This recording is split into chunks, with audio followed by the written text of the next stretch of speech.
नमस्कार. बोलूया तुमच्या आमच्या मनातलं या पॉडकास्टमध्ये आज आपल्याशी संवाद साधायला आलेले आहेत महाराष्ट्रातील उत्तम अभिनेता श्री संभाजी तांगडे सर. नमस्कार, नमस्कार सर. नमस्कार. सर, सगळेच जण तुम्हाला सैराट हा चित्रपट प्रसिद्ध झाल्यापासून खरं तर 10 वर्ष झाली आहेत त्या चित्रपटाला. पण आजही तुम्हाला परशाचे बाबा हो. असंच सगळेजण ओळखतात. वर्षाचा बाप. बाप असं ओळखतात. तर खरंच या अभूतपूर्व यशानंतर तुमच्या आयुष्यामध्ये नेमकं काय बदललं आणि काय बदललं आजही नाही? अ, खरं म्हणजे मी एवढे दिवस झाले मराठी रंगभूमीवर काम करतोय. म्हणजे 1993ला मी पहिलं नाटक केलं होतं. पण मला पहिलं व्यावसायिक नाटक करायला मिळालं 2012 साली. तोपर्यंत मी हौशी रंगभूमीवर तिकडे गावाकडेच नाटक करायचो. आणि चित्रपटात यायला तिथून पुढं आणखी म्हणजे मला वाटतं सैराट हा काहीतरी 14मध्ये 13-14मध्ये त्याचं शूट झालं होतं.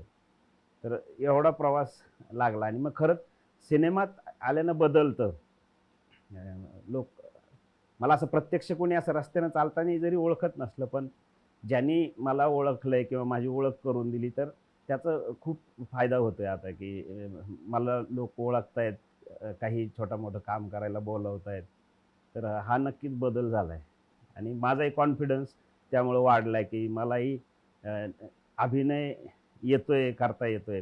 नाहीतर मी चाचपडतच होतो. मी काही तसा नाट्यशास्त्र शिकलेलो नाही किंवा कुठेही चित्रपट कलावंत होण्यासाठी कुठं जाऊन अजून काही शिकलेलो नाही. पण हे मराठी रंगभूमीवर काम करता करताच हे असा प्रवास चालू आहे. तर निश्चितच बदल झालाय. आणि काय आजही बदललेलं नाहीये? अ, काय माणूस म्हणून मला काही असं म्हणजे आपण जो आपल्या ज्या ज्या क्षेत्राची आवड आहे, त्या क्षेत्राकडे आपण जो प्रवास सुरू केलाय, हं.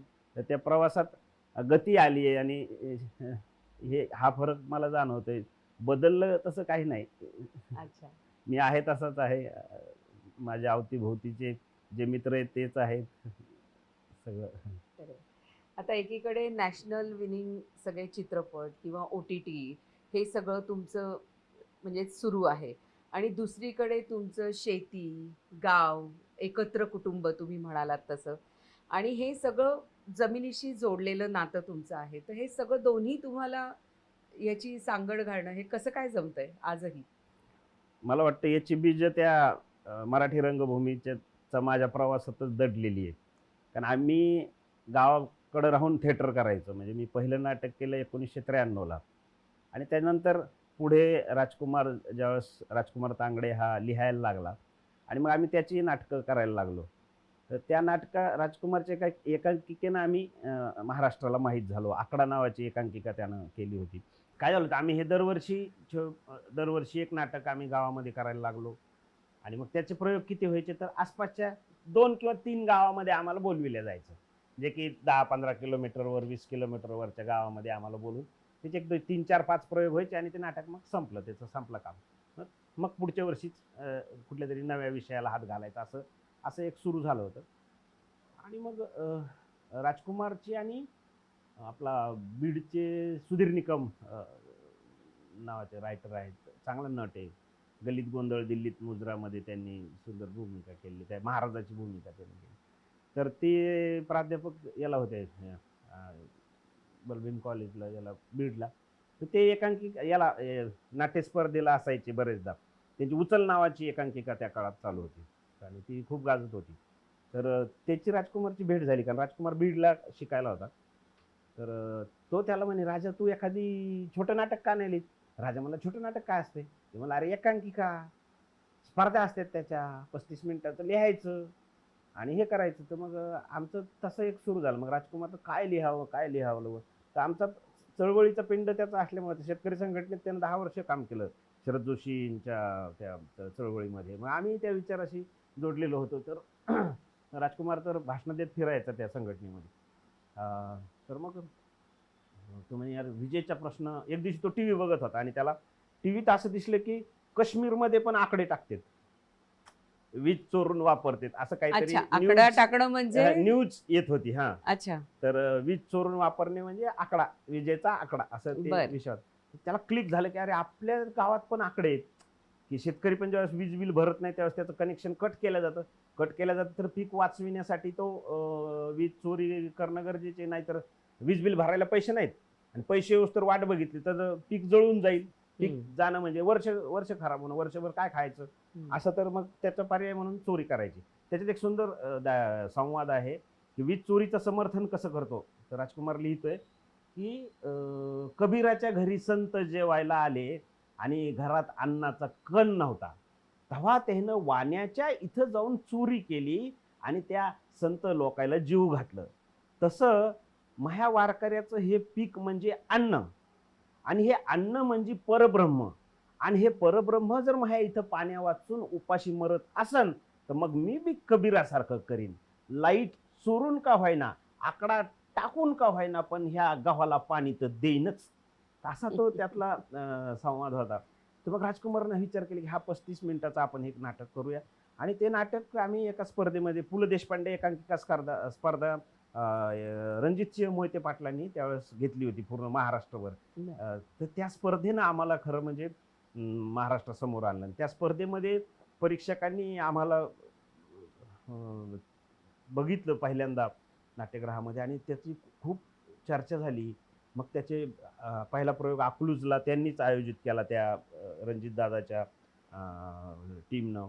आणि मग मुंबई पुण्यामध्ये त्या नाटकाबद्दल माहिती झाली आणि त्या नाटकाबद्दल लिहिल्या गेलं. त्याच्याबद्दल टी व्हीमध्ये अर्ध्या तासाचा 20 मिनिटाचा एक छोटासा कार्यक्रम झाला. त्याच्यानंतर लोकांना ते माहीत झालं आणि त्या छोट्याशा एकांकिकेच्या आम्ही जवळजवळ 250 ते 300 प्रयोग संपूर्ण महाराष्ट्रात केले. लहानपणी तुम्ही स्त्रियांच्या भूमिका करायचा, म्हणजे मुलीची भूमिका करायचा.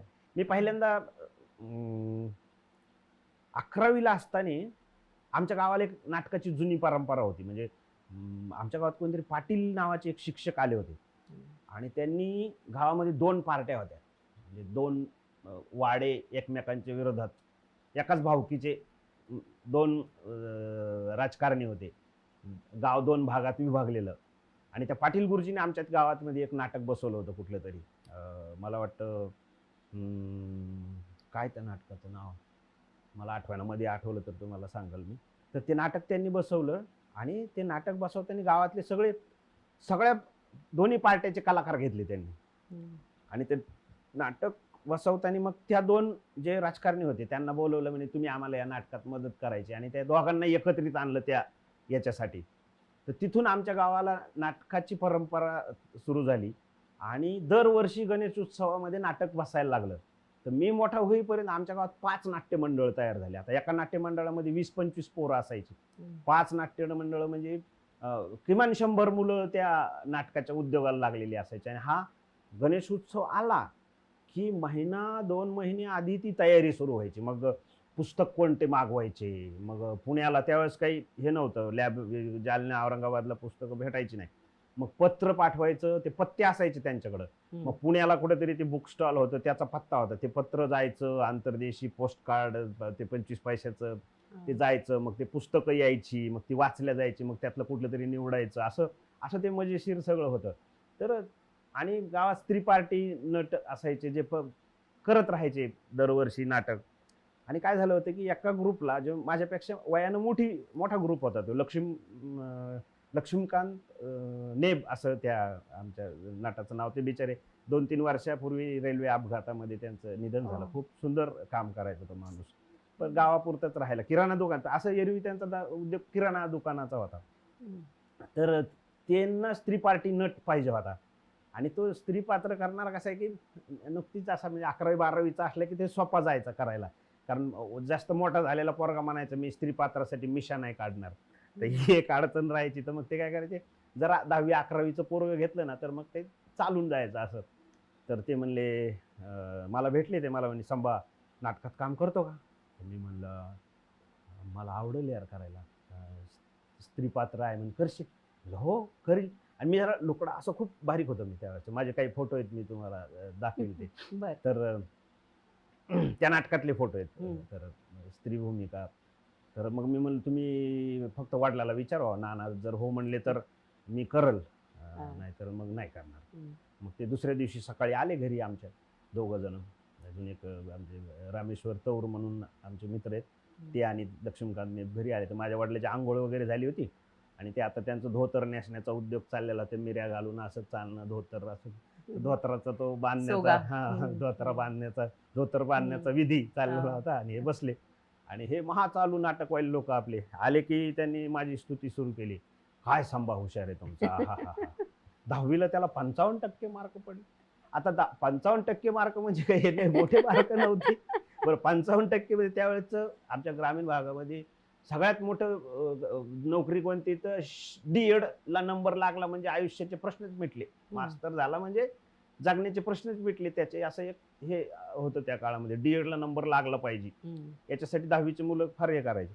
55% म्हणजे D.Edही मिळत नव्हतं. पण यांनी कौतुक केल्यानंतर माझे वडील काय असे हे नव्हते फुगणारे, लगेच ते म्हणे काय काम आहे सांगा, बाकीचं नको सांगू. तर ते म्हणे काय नाही, संभाजीला नाटकात काम करायचं म्हणतोय. तर माझे वडील म्हणले त्याला आवडत असेल तर कर ना मग. आणि मला त्यांनी परमिशन दिल्यासारखीच झाली. त्याच्यानंतर मी वळून पाहिलंच नाही. तर नाटक करणाऱ्याला कुठं घरून विरोधच होता ना आपल्याकडे. आज एखादा मुलगा म्हणला मला नाट्यशास्त्र शिकाय, कोणी म्हणतं नाही, अरे नाट्यशास्त्र कसलं शिकतोय, दुसरं काहीतरी पोटा पाण्याचा धंदा शिक, भाकरीचा धंदा शिक. असं कुठल्याही सहज कोणी नाट्यशास्त्राकडं, नाटकाकडं येऊ देत नाहीत कुटुंबातली माणसं. माझ्या वडिलांनी मला त्याला आवडत असेल, म्हणजे माझ्या वडिलांनी मला संमती दिली की तुला जे आवडतं ते आयुष्यात कर.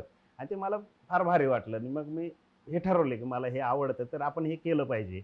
वा. तर ही ही गंमत. आता माझ्या वडिलांनी नाटकात काम केलेलं आहे त्या काळात. बर. माझ्या वडिलांनी विश्वामित्राची भूमिका केली होती. ते कुठलं नाटक, विश्वामित्र, ते याला काय हो, तपश्चर्येला बसला. डोम आणि ते हे त्याच्यामध्ये ते काय नाव त्या नाटकाचं, मला आठवे ना आता ते नाटक. मेनका विश्वामित्र. हा, तेच विश्वामित्र, ना? त्या नाटकाचं नाव मला आठवे. तेच नाटक हो, ना? खूप फेमस. ते नाटकाचं असं होतं की असं म्हणतात की ते वर्षभर त्या नाटकाच्या तालमी चालल्या. बर. आणि त्या नाटकामध्ये ज्या व्यक्तीने स्त्री भूमिका केली होती, तर पूर्वी ते जे मास्तर होते ते पाटील गुरुजी, तर स्त्री भूमिका करणं म्हणजे कमरेवर हात ठेवणं, म्हणजे स्त्री पार्टी नट म्हणजे काय, अभिनय करताना एक हात कमरेवरच पाहिजे त्याचा, असं ते होतं. तर त्या माणसाला एक वर्षभर ज्याच्या तालमी चालल्या, तो आजही उभा राहिला की असं उभा राहते. आणि बोलताना असे आता करून माझं बोलतात हसणं प्लीज. हा, मी स्त्री पार्ट केलं ना. माझी एक गंमत अशी झाली की मी ज्यावेळेस करायला लागलो ना नाटकामध्ये, मी पहिली भूमिका ज्यावेळेस केली, तर त्या नाटकाचं नाव होतं सरपंच खुनी पाटील बैमानी, असं त्या नाटकाचं नाव. आजही त्या नाटकाचे गावखेड्यांमध्ये प्रयोग होतील बरं का. सख्खे भाऊ पक्के वैरी, देवारा, ही जुनी गणेश हिरलेकर वगैरे ही लेखक मंडळी, हीच पुस्तकं. आमच्याकडे एकच प्याला नाटक पण गावामध्ये कवडी चुंबक नाटक आमच्याकडे बसवलं होतं आमच्या गावामध्ये. आमच्या गावामध्ये अंक पडदा होता, म्हणजे उघडायचा असं हे झालं की. तर मी पहिल्यांदा जेव्हा स्त्री भूमिका करायला स्टेजवर आलो, तर मी ते नाही केलं कमरेवर हात देणं आणि हे. मी काय करायचं की ह्या प्रसंगामध्ये बाबा ही स्त्री कशी बोलल आता, तर मी तसा अभिनय करायचो. तर नंतर मी अनावधान करायचं, मला वाटलं हे छान वाटतंय, तर मी तालमीमध्ये पण हे म्हणायचं पोरं, म्हणजे अरे हे लय भारी आहे, तू असंच बोल, असंच बोल. बाकीचे लाऊड अभिनय करायचे, ते जुनी नट होती सगळी, त्यांनी बदल नाही केला माझ्यासाठी. पण मला त्यांच्यासोबत ते तसं नाही करता आलं. मी नॅचरली करायला लागलो. तर नंतर नाटक संपल्यानंतर आमच्या गावातले जे प्रेक्षक दुसऱ्या दिवशी त्या दिवशी मला भेटले, नंतर बोलताना असं म्हणायचं तू जिवंत अभिनय करतो, असं मला म्हणायचं. सर, चिमटीसारखा चित्रपट तुम्ही केला, जो ऊसतोड कामगारांच्या आयुष्यावर आधारित आहे, खूप इमोशनल तो आहे.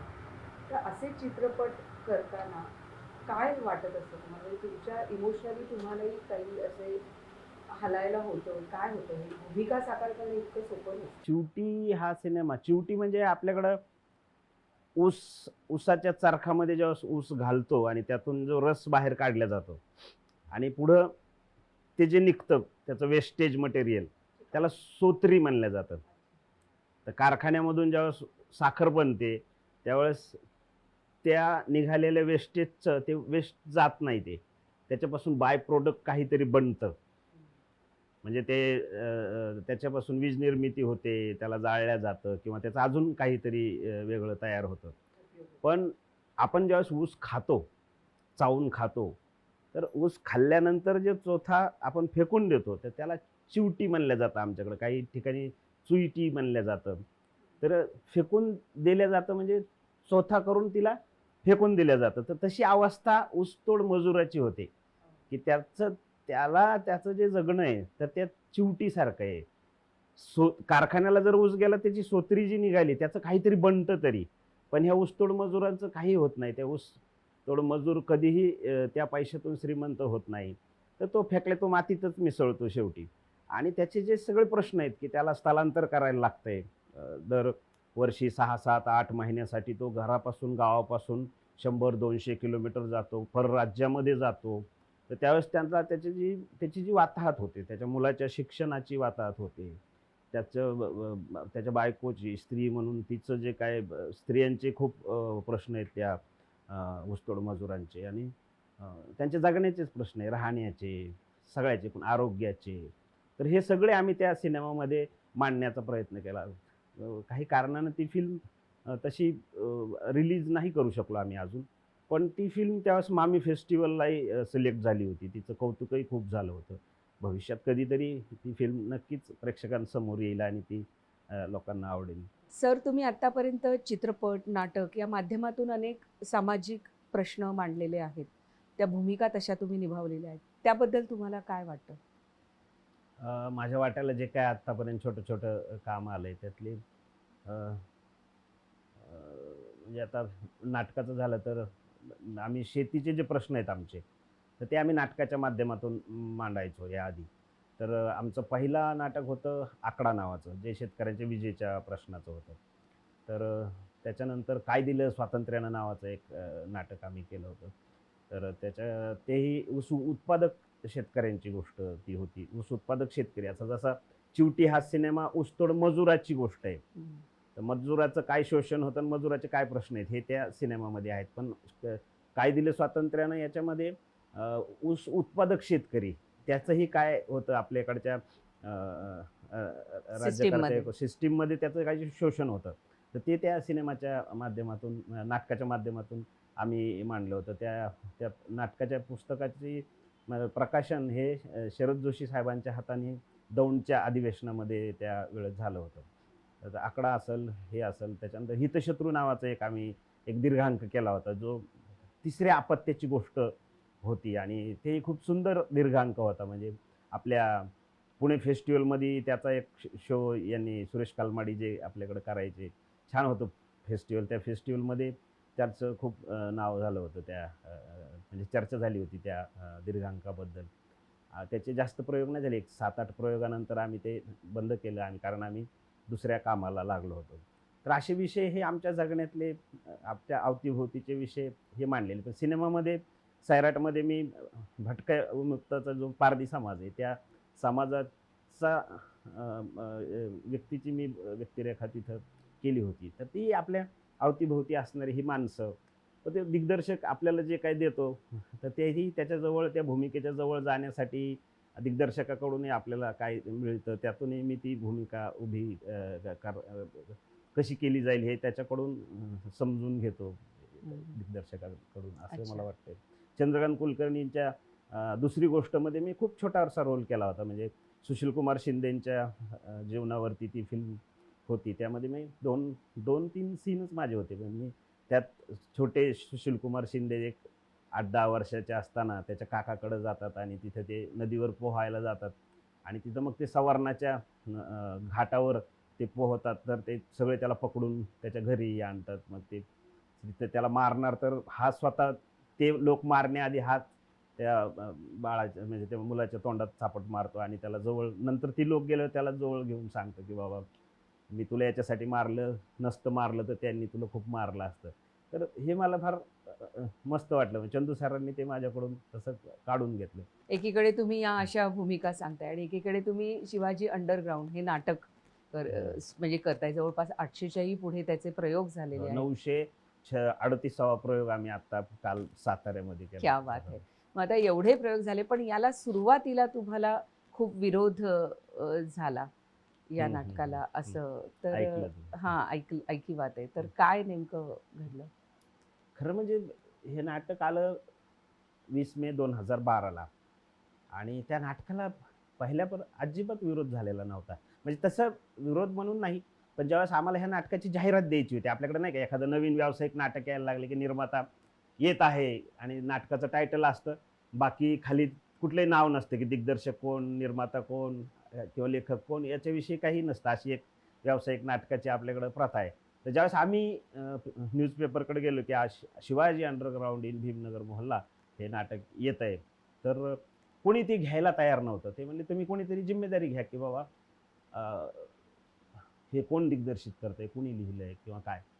तर आम्ही म्हणलं, "अरे तुम्ही तर नाटकाला तर मागत नाही, पण हे तुम्ही असं का?" तर छत्रपती शिवाजी महाराज, मोहल्ला आणि भीमनगर हे एकत्रित आल्यामुळं काय ते काय वेगवेगळे रसायन आहेत, की एकत्रित आले की त्याचा बॉम्ब तयार झाला आणि तो फुटतंय. तर आम्ही अशी त्यांच्याशी हे घातलं, पण नंतर त्यांनी ते छापलं. तर ज्यावेळेस पहिला प्रयोग 20 मेचा झाला, तर अनेकांच्या डोक्यात असं टेन्शन होतं, की बाबा आता काहीतरी विरोध होणार, लोक येणार, मग तोडफोड होईल आणि असं काय-काय होतं. पण आम्हाला आज बिलकुल खात्री होती, की आमचं काय म्हणणं होतं, की तुम्ही एकदा नाटक बघितलं ना, की तुम्ही आमचे होऊन जाल. तर त्याची कॅप्शनच सुरुवातीला आम्ही असे द्यायचो, की नाव वाचून डचकू नका, नाटक पहा, सोबत याल. आणि खरंच तसं झालं. पहिल्या प्रयोगाला माटुंग्याला झाला तो यशवंत नाट्य मंदिरामध्ये. आणि सगळे मराठी आपले नाट्य इंडस्ट्रीतली सगळी समीक्षक, दिग्गज समीक्षक तिथं हजर होती. प्रिंट मीडिया होता, इलेक्ट्रॉनिक मीडिया सगळा तिथे आलेला होता, की सगळ्यांना वाटलं होतं, की आता काहीतरी इथं काहीतरी घडणार आहे. पण नाटक बघितल्यानंतर सगळे एवढे खुश झाले. नाटक संपल्यानंतर 2 तास तर आमचं चाललंच होतं. हा चॅनलवाला येऊन मुलाखत घेतोय, तो न्यूजपेपरवाला बोलतोय. तर अजिबात विरोध झाला नाही. विरोध कोणी केला? ज्यांनी हे नाटकच बघितलं नाही. हां. फक्त ऐकीव माहितीवर जे आतापर्यंत आहेत, ते ह्या नाटकाला विरोध आजही करत राहतात. कुठेतरी आमचा एखादा शो असला, की तिथं जाऊन पोलीस स्टेशनला अर्ज देणार, की हे नाटक शिवाजी महाराजांचा चुकीचा इतिहास सांगतंय, हिंदू देव-देवतांचा अपमान करे वगैरे, वगैरे त्यांच्या पद्धतीनं ते देतात. पण नंतर ज्यावेळेस आम्ही त्यांच्याशी बोलतो किंवा त्यांच्यातले कोणाला बघायला बोलवतो, तर तो विरोध मावळतो असा आमचा हा अनुभव आहे. आता याचंच उदाहरण सांगतो तुम्हाला. नाशिकला मोर्चा आला होता याच्यावर. म्हणजे काळे झेंडे वगैरे घेऊन सगळे एका याची लोकं सगळी आली आणि त्यांनी ते घोषणाबाजी सुरू केली. मग तिथं त्यावेळेस IBN लोकमत लाईव्ह टेलिकास्ट करत होतं. आणि मग ती लोकं आली, तर मग आमचे दिग्दर्शक, लेखक आम्ही सगळी कलाकार मंडळी त्यांना गेटवर भेटायला गेलो. की बाबा काय तुमचं काय म्हणणं आहे? तर ते म्हणे असं-असं तुमच्या नाटकामध्ये आहे आणि तो चुकीचा आहे आणि तुम्ही ते बंद करा. तर आम्ही म्हणलं तुमच्यापैकी कोणी बघितलं नाटक? तर एकही पुढे यायला तयार नाही, की आम्ही बघितलंय. मग तिथं जो PI होता, तर त्यांना म्हणलं असं एक काम करा आता. यांनी बघितलंच नाही आणि हे जर असं करतायत तर ती चूक गोष्ट आहे. तुमच्यातले ज्या 10 प्रमुख लोकं आमच्यासोबत नाट्यगृहामध्ये या. नाटक बघा. नाटक संपल्यानंतर आपण चर्चा करूया, की आपल्याला खरं सांगायला निघालोय म्हणतोय ना आपण. तर मग आपणही कसं काय चुकीचं सांगतो? जर आमच्याकडून जर अनावधानानं काही चूक होत असेल, काही चूक नक्की होत असेल, तर ती आपण दुरुस्त करायला तयार आहे. असं म्हणल्यानंतर त्यांची एक 10-15 लोकं आम्ही आत घेतली आणि त्यांना बसायला सीट दिल्या, पासेस दिल्या, सन्मानिका दिल्या आणि त्यांना बसवलं. पण नाटक सुरू व्हायला वेळ होता. पहिली बेल झाली होती मला वाटतं. आणि थिएटर गच्च भरलेलं होतं. आणि एक जण उठला त्याच्यातला आणि त्यानं भाषण सुरू केलं तिथे, की आत्ताच्या आत्ता मी इथं प्रेक्षकांना एक विनंती करतोय, की हे नाटक हिंदू देवतांचा अपमान करतंय आणि त्यांचे जे काय ते मुद्दे आहेत त्या नाटकाला विरोध न पाहता करण्याचे ते सगळे मुद्दे घेऊन त्यानं भाषण सुरू केलं. तर मी प्रेक्षकांना विनंती करतो, की त्यांनी आत्ताच्या आत्ता या प्रेक्षागृहातून बाहेर निघावं आणि या नाटकाचा निषेध करावा. तर आम्ही कोणी यायच्या आधी, पोलीस यायच्या आधी एक प्रेक्षकातलीच एक वयस्कर बाई होत्या, त्या उठल्या आणि त्या म्हणल्या, "ओ, खाली बसा. ₹200 तिकीट काढून आम्ही आलोय. आम्ही ठरवू नाटक काय आहे, म्हणजे नाटक वाईट आहे का चांगलं चांगलं आहे, आहे. ते आम्ही ठरवू. म्हणजे हं. तुम्ही नाही सांगायचं. तुम्ही शांतपणे बसा तिथं." काही संबंध नव्हता आमचा. आणि मग त्याला बसायला लागलं. मग तोपर्यंत पोलीस आले. ते म्हणे, "तुला बघायचंय का तुला आत घेऊन जाऊ?" मग तो शांत बसला. आणि नाटक संपल्यानंतर त्यातले 4-5 जण निघून गेले. पण 2-3 लोकं आम्हाला येऊन म्हणले, की खरंच आमचा गैरसमज झाला होता आणि तुम्ही चांगलं करतायत. तर हा अनुभव आहे आमच्यासोबत ह्या नाटकाची. सर, शिवाजी अंडरग्राऊंड मधला एखादा पोवाडा ऐकायला आवडेल आम्हाला. हम्म, हम्म. अ, त्यातला मी आपला जो माझ्या म्हणजे माझा जो को ॲक्टर आहे कैलाश वाघमारे, जो या नाटकामध्ये मुख्य भूमिका करतो मिलिंद कांबळेची, त्याचा हा पोवाडा मी तुम्हाला इथं ऐकवतो. गनिमांचा झेंडा फडके, गनिमांचा झेंडा फडके, फोडले गळ्यातील मडके, हो राजे शिवराजे. भारताच्या इतिहासात पहिल्यांदा नागनाथ महाराला किल्लेदार बनवण्याचं काम छत्रपती शिवरायांनी केलं आणि याही पुढे महार बेरड रामोशी यांना पाटील आणि किल्लेदार म्हणून नेमलं. वतनावर वतनी गुंड, वंशाने माजले पुंड, वतनाचे वेतन केले, वेतनी पगारी झाले. अरे जहागिरीचा थाट पाडले, वाडे खुडे महाल, अरे रेत सुखाने जगली, केली सुख शांती बहाल, हो राजे शिवराजे. सर्वांचा पालन करता, वो सब धर्मों का दाता, ना दुजा भाव कोणाचा, हिंदूंचा वा तुर्कांचा. धर्माच्या पार दीनबंधू, तो अस्सल विवेक सिंधू, गुरुराज तुका आनंदू, गुरुमाय जिजाऊ बंधू, हो राजे शिवराजे. असं तो वा वा वा, पोवाडा एकदम त्या मुजरा. नाटकातला आहे. खूप खूप सुंदर, खूप छान. तर हे नाटक बघून झाल्यानंतर आमचा प्रवीण डाळिंबकर, जो खूप सुंदर भूमिका या नाटकामध्ये यमाची करतो, जो खूप लाडका आहे शिवाजी अंडरग्राऊंड प्रेक्षकांमध्ये, अशी ती त्याची भूमिका. तर तो सगळ्यात शेवटी येऊन असं म्हणतो की सर्व जाती धर्मांच्या मावळ्यांनो, या जिरोटोपाचं माप तुम्हा सगळ्यांच्या मेंदूशी जुळो.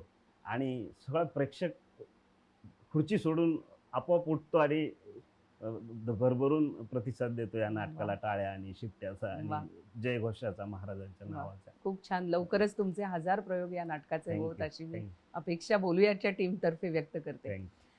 सर, नागराज मंजुळे सरांबरोबर काम करताना तुम्ही ते एक दिग्दर्शक म्हणून किंवा माणूस म्हणून काय काय त्यांच्याकडनं शिकायला मिळालं? म्हणजे खरं म्हणजे नागराज मंजुळे हे आपल्या आता मराठी इंडस्ट्रीतले सगळ्यात म्हणजे विचारानं खूप पुढं असलेला माणूस, आणि हे सगळं आहे. तर ज्यावेळेस फॅन्ड्री रिलीजही झाला नव्हता आणि फेस्टिवलमध्ये तो गाजत होता, त्या दरम्यान शिवाजी अंडरग्राऊंड नाटक 2012 साली चाललेलं होतं आणि तो नागराजांना पहिल्यांदा नाटक बघायला आपल्या इथं पुण्यामध्ये टिळक स्मारक मंदिरामध्ये आले होते आणि तिथं आमची मग आटपाटची आणि रंगमाळा आमच्या ग्रुपची पहिल्यांदा ओळख झाली. आणि त्या नात्यामध्ये असं तयार झालं की नाटक संपल्यानंतर नागराजांना आम्ही 2 तास थिएटरच्या बाहेर उभं राहून एकमेकांना बोलत होतो. आम्ही किती वेळ उभं आहे आम्हाला कळलं नाही. बापरे. आणि त्याच ठिकाणी मग आटपाटशी नातं असं जुळलं की मिथुन चौधरी हा त्यावेळेस एक शॉर्ट फिल्म करत होता, पायवाट नावाची, जिला नॅशनल अवॉर्ड मिळाला त्या पायवाट फिल्मला, मिथुन चंद्र चौधरीला त्या फिल्मसाठी. तर त्या फिल्मला त्याला मुख्य नायिका म्हणजे ती छोटी मुलगी जी होती ती, त्याला तो शोध घेत होता त्या भूमिकेसाठी कोण करायची. तर माझी मुलगी वैष्णवी त्यावेळेस शिवाजी अंडरग्राऊंड नाटकामध्ये काम करायची. तर मला त्यानं म्हणलं, बाजूला घेतलं, म्हणजे संभाजी मला वैष्णवी पाहिजे, अशी अशी मी शॉर्ट फिल्म करतो. यार मला घेऊन जा. आणि म्हणजे त्याच्यानंतर म्हणजे माझ्या मुलीला पायवाटमध्ये घेतल्यानंतर मग ज्यावेळेस सैराट सिनेमा चं काम सुरू होतं आणि मग ज्यावेळेस कास्टिंग चाललेलं होतं त्यावेळेस माझ्या रोलसाठी अनेक लोकांना अण्णा बोलवणार होता. मला असं एकदा बोलताना म्हणलं होतं की याला बोलवणार होतं, त्याला बोलवलं, पण मला ऑडिशनसाठी बोलवलं आणि मला तो जात पंचायतीचा सीन करायला दिला. अण्णा तर त्यावेळेस बाहेर होता. त्यावेळेस पूजा होती, मिथुन आणि कुतुब इनामदार, ही सगळी लोकं होती तिथं. मग त्यांच्यासमोर मी ते ऑडिशन केलं. त्यावेळेस ती काही पारधी भाषेमध्ये तो सीन नव्हता लिहिलेला, मराठीतूनच होता की सगळ्या पंचांना माझी विनंती आहे की बाबा माझं पोरगं घरातून गेलं त्या दिवशीच माझ्यासाठी मेलं, त्याचा आणि माझा आता काही संबंध नाही आहे, पण मला तुम्ही आता असं जातीच्या बाहेर काढू नका, वाळीत टाकू नका, कारण माझ्या मुलीला पण आता तिचे 2 स्थळं माघारी गेले, असं म्हणून तो स्वतःच्या तोंडात फाड फाड फाड मारून घेतो. आणि ते तिथं पहिला मी टेक केला आणि लगेच ते कट केला त्यांनी. तर मला वाटलं अजून 2-3 वेळा करायला लागेल. ऑडिशन म्हणले की असतात की आता जरा अजून एकदा करूया, अजून छान कसं करता येईल. तर मी म्हणलं अजून करायचं. ते म्हणे, "नको हो, आता बस झालं, एवढ्यानं मारून घेतले, आता कशाला." तर नंतर तो तो सीन सिनेमामध्येही वन टेक झाला. बापरे. वन टेक झाला होता आणि त्याची खूप हे होती इंटरेस्टिंग गोष्ट. तर अण्णाच्या पण त्याच्यानंतर मग सैराटनंतर मला झुंड सिनेमामध्ये मला बच्चन साहेबासोबत अण्णांनी एकच सीन आहे माझा त्या सिनेमात, पण तो खूप सुंदर सीन माझ्या वाट्याला आला. बच्चन साहेबासोबत मला स्क्रीन शेअर करायला मिळाली.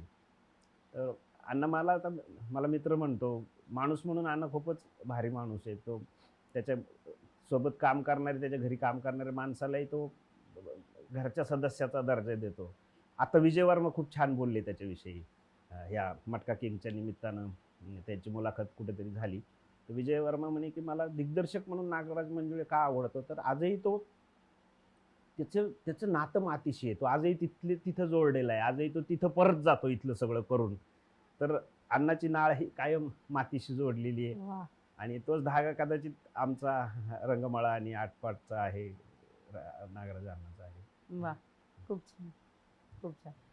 सर, तुमचा आता मटका किंगचा तुम्ही उल्लेख केला. त्याचं यश तुम्हाला भरपूर म्हणजे आलंय. खूप गाजतंय ते हो. OTTवर. तर जवळपास मला वाटतं 16-17 देशांमध्ये नंबर प्रसारित 1ला होतंय. आहे ती सध्या काय चालते. अनुभव आहे तो? कसं वाटलं तुम्हाला?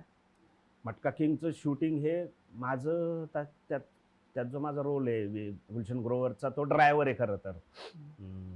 पण नंतर तो खूप फुललं ते कॅरेक्टर. तर एकूण 25 दिवसाचं माझं शूट होतं आणि ते 1 वर्षभरामध्ये शूट झालं. मला फार भन्नाट अनुभव होता तो माझ्यासाठी. म्हणजे मला नागराज अण्णांनी फार फार व्ही-आय-पी ट्रीटमेंट मला मिळाली त्या याच्यासाठी. म्हणजे नागराज अण्णा वर्सोव्याला राहायचा, म्हणजे मुंबईतल्या टॉपच्या एरियामध्ये. जवळ-जवळ आम्ही जिथं राहत होतो त्या फ्लॅटचं भाडंच काहीतरी ₹2,00,000 महिन्याचं होतं. बापरे. तर अण्णा म्हणे, "तू इकडं-तिकडं कुठं राहतो मित्रांकडं, तू माझ्यासोबतच येऊन राहा." मग मी Mercedes गाडी असायची मला सकाळी सेटवर जायला. वाह! तर अशी सगळी मजा. पण ती फिल्म म्हणजे ती ती शॉर्ट जे वेब सीरीज आहे ती करायला मला एवढी मजा आली ना. ही जी मोठी माणसं आहे आता गुलशन ग्रोव्हर सारखा, ज्याला आपण सिनेमात ज्याला बघत-बघत आपण मोठं झालोय. खरंय. मी याला असताना परतूरला मी आणि राजकुमार आम्ही शिकायला होतो 2 वर्ष आणि तिथं आम्ही हातानं स्वयंपाक करून खायचो. हं. एक 10-10च्या खोलीत आम्ही राहायचो आणि 11वी-12वी आम्ही तिथं सोबत होतो. तर त्या परतूरमध्ये जवळ-जवळ 8-10 व्हिडिओ काय म्हणते त्याला, व्हिडिओ सेंटर होते. हो. 2 सिनेमा टाक्या पण होत्या मोठाल्या. पण हे 10 होते आणि तिथं सकाळी म्हणजे 9ला तिथं ते सुरू होऊन जायचं. म्हणजे पहिला 12 ते 3, 3 ते 6, 6 ते 9, 9 ते 12 असे 4 शो त्या व्हिडिओ सेंटरवर व्हायचे. तर आमचं सकाळी उठल्यानंतर पहिला उद्योग हा असायचा, की एकाने ते 9 वाजता आता 12ला कुठला चित्रपट आहे त्याचं बाहेर पोस्टर लागायचे. तर जाऊन यायचं आणि बघायचं ह्या इथं शालिमारवर कोणता आहे, अजून लक्ष्मीवर कोणता आहे किंवा अजून काय वेगवेगळे गोदावरी काय नावं होती मला आता नीट आठवतंय नाही. हां. तर ते बघायला जायचं काम माझं असायचं. मग मी जाऊन यायचो. हं. कुठलं यार तिथं? मग तिकडं इथं शेरनी आहे, तिकडं लोहा आहे, तिकडं शोले आहे, अजून असं कुठला तरी सिनेमा. मग कोण आहे लोहामध्ये असं म्हणलं, की मग नावं घ्यायची आपण त्याच्यामध्ये. हा हिरो आहे, तो हिरो आहे, तो हिरोईन. मध्येच माझं आणि मी आणि संभाजी तांगडे असं म्हणायचं अरे धमकीनं. वाह! आणि तर ह्या मोठ्या माणसासोबत मी कायम नावं लावायचं. बच्चन साहेबासोबत, धर्मेंद्र सोबत, हं. गुलशन ग्रोव्हर, हं. अमरीश पुरी ह्या लोकांसोबत माझंही नाव जोडायचो. हां. आणि काय गंमत आहे बघा, बच्चन साहेबासोबत आहे मला त्या सिनेमामध्ये कुठेतरी माझं नाव असेलच ना त्या क्रेडिट लिस्टमध्ये. तिथंही आहे नक्कीच. गुलशन. आता तर हे मला आपोआप मिळालं. काय याला काय म्हणायचं कळत आणि नाही. हां. आणि हो, म्हणजे ते आणि नाही म्हणजे आणि म्हणजे मी आपल्याकडे आणीचा अजून हे प्रमुख भूमिकेत असा अर्थ हां, नव्हता. बरोबर. पण मी त्याच्यात आहे असं सांगायचो. नाही, खूप छान. हां. नक्कीच अभिमानास्पद आहे हा हं, क्षण. हं, हं. सर, जालना ते आता Amazon प्राईम ही इतकी तुमची जर्नी आपण म्हणूया, प्रवास म्हणूया. हं. काय वाटतं या प्रवासाबद्दल काय वाटतं? खरं म्हणजे आयुष्यात कधीच ठरवून काय केलं नाही. म्हणजे अनेकदा आपण म्हणतो की प्लॅन करून जगलं पाहिजे, भविष्याची तरतूद केली पाहिजे, असं म्हणते ना. आता आम्ही अनेकदा ते आपल्याकडं हे येतात बघा, LIC वगैरे काढा नाही का, की हो, हो. प्रीमियम घ्या, मग तुम्ही हा. जर ऍक्सिडेंटनं गेला तर तुम्हाला एवढे पैसे मिळतील तुमच्या कुटुंबाला वगैरे. हा. आम्ही शेतकरी माणसं आहे, आम्ही नेहमीच असतो, आम्ही कायम अडचणीतच असतो. आमचं मायनसच कारभार चाललेला आहे. खरंय. तर आमचं वर्तमानच खराब आहे, त्याच्यामुळे भविष्याचा काय लफडा विचार आम्ही काय करत नाही. तर कदाचित ते शेतीचा व्यवसायच आमचा असा आहे अनिश्चिततेचा, की ते पाऊस आला तर आमचं पिकतंय, नाही आला तर जातंय. ह्यामुळं कदाचित ते आमच्यामध्ये आलेलं आहे. याचं ठरवून काही केलं नाही आयुष्यात. किंवा नाटक करायलाही निघालो नव्हतो. व्यावसायिक नाटक करायला आता शिवाजी अंडरग्राऊंड सारखं नाटक आहे. ते काय व्यावसायिक नाटक आता ठरवून आज लिहायला आधी काहीतरी प्लॅन केलाय आणि आता शिवाजी अंडरग्राऊंड लिहितो आणि दाखवतोच की काय शिवाजी महाराज, असं नाही आहे ते. शिवाजी महाराजांवर काहीतरी आपण करूयात असं म्हणून एक संभाजी भगत, राजकुमार तांगडे ही लोक एकत्रित आली आणि आम्ही एकत्रित येऊन त्याच्याबद्दल 1.5 वर्ष 2 वर्ष नीट अभ्यास केला आणि हे बनलं. तर त्यावेळेस व्यावसायिक रंगभूमीवर जायचं असं काही ठरलेलं नव्हतं, पण ते व्यावसायिक रंगभूमीवर ते गेलं. त्यातून मग हे पुढं असं गेलं. आता हा सगळा प्रवास कधीही आयुष्यात ठरवून काय केलेलं नाही. वाऱ्यावर आयुष्य उधळलेली माणसं आम्ही आहोत सगळी, असं बरं वाटतंय. सर, आज तुम्ही बोलूया तुमच्या आमच्या मनातलं या आमच्या पॉडकास्टमध्ये आलात आणि इतका छान भरभरून गप्पा मारल्या. मला खात्री आहे की सगळ्या आपल्या श्रोत्यांना, प्रेक्षकांना त्या नक्कीच आवडतील. आमच्या बोलूया टीमतर्फे मी हे मराठी नाटक जे लिहिलेलं आहे क्षितिज पटवर्धन यांनी, भूमिका, आणि सध्या हे नाटक खूप गाजत आहे, तर हे तुम्हाला आमच्या टीमतर्फे मी देऊ इच्छिते.